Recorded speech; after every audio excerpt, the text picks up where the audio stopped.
Concilios, papas y herejías en la etapa de la Iglesia antigua entre el año 313 y 590. Reciba un cordial saludo de Ligorio Usán, franciscano seglar. Los concilios celebrados en esta etapa fueron fundamentales para definir la doctrina y combatir las herejías que surgieron durante ese tiempo. Algunos de los principales concilios fueron el Concilio de Nicea en el año 325. Fue convocado por el emperador Constantino para resolver la controversia arriana que negaba la divinidad de Cristo. Como resultado, se reafirmó que Cristo es de la misma esencia que Dios Padre, consubstancial, y se redactó el Credo de Nicea, una declaración de fe básica para el cristianismo. El Concilio de Constantinopla en el año 381. El propósito era ampliar el credo de Nicea y abordar el arrianismo que aún persistía, así como otras herejías trinitarias. Se condenaron las herejías que negaban la divinidad del Espíritu Santo y se reafirmó la doctrina de la Trinidad. Se produjo el credo niceno-constantinopolitano. Eh, el concilio de Éfeso del 431. La controversia nestoriana surgió debido a las enseñanzas de Nestorio, patriarca de Constantinopla, quien proponía que en Cristo había dos personas separadas, una divina y otra humana. Esto implicaba que María era madre solo de la naturaleza humana de Cristo, por lo que no debía ser llamada Madre de Dios, Theotokos, sino Madre de Cristo, Cristo Tokos.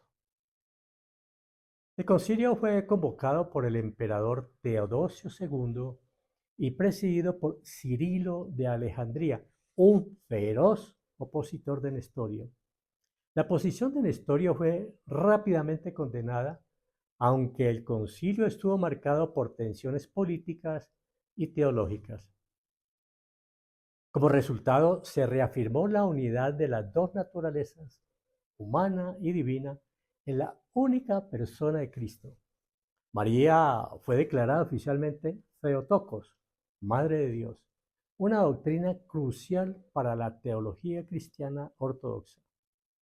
El concilio también excomulgó a Nestorio y sus seguidores, lo que provocó la formación de la iglesia nestoriana en Persia, separada de la iglesia del Imperio Romano. Concilio de Calcedonia, en el año 451. Tras el concilio de Éfeso, otra herejía comenzó a ganar fuerza, el monofisismo, promovido por Eutiques, un monje de Constantinopla. El monofisismo sostenía que tras la encarnación, Cristo solo tenía una naturaleza, la divina, que absorbía por completo la naturaleza humana. Esta postura negaba la verdadera humanidad de Cristo. El concilio fue convocado por el emperador Marciano y fue uno de los más concurridos de la antigüedad, con unos 520 obispos presentes.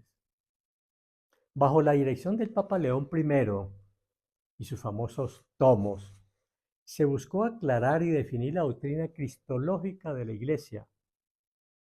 El Concilio de Calcedonia proclamó que Cristo tiene dos naturalezas, una divina y una humana, sin confusión, sin cambio, sin división y sin separación, unidas en una sola persona. Esta definición es conocida como la fórmula de Calcedonia. La declaración fue vista como un balance entre las posiciones extremas de los nestorianos, quienes separaban demasiado las naturalezas de Cristo, y los monofisistas, que las confundían en una sola. Aunque esto ayudó a aclarar la doctrina, el monofisismo continuó siendo un movimiento fuerte, especialmente en Egipto, en Siria y Armenia, lo que llevó a divisiones en la iglesia. Segundo Concilio de Constantinopla, 553.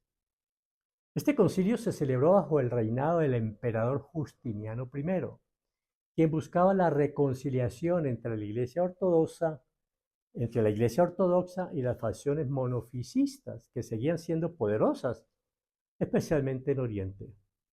En este contexto, Justiniano intentó condenar los escritos y las ideas teológicas que aún eran vistas como nestorianas, aunque ya habían pasado más de 100 años desde el concilio de Éfeso.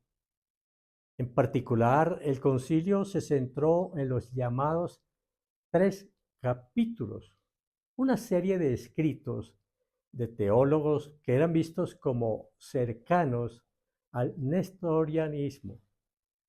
Se trataba de obras de Teodoro de Monsuestia, Teodoreto de Ciro y Ibas de Edesa, que aunque no directamente nestorianas, contenían ideas que podían interpretarse en ese sentido. El concilio condenó estos escritos y reafirmó la cristología calcedoniana, dos naturalezas en Cristo. Aunque pretendía apaciguar a los monofisistas, en realidad no logró la reconciliación y en cambio generó conflictos dentro de la propia iglesia.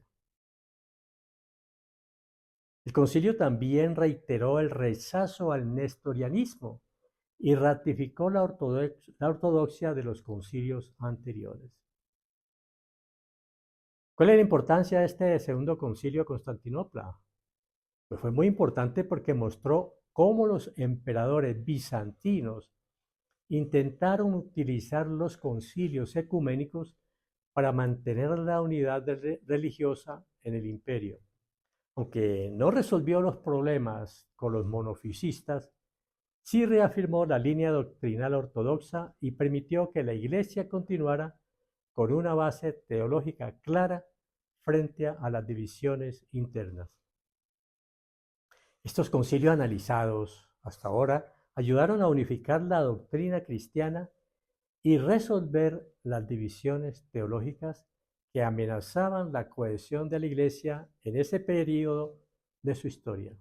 En un próximo video estudiaremos los hechos más relevantes de la historia de la Iglesia en la Alta Edad Media.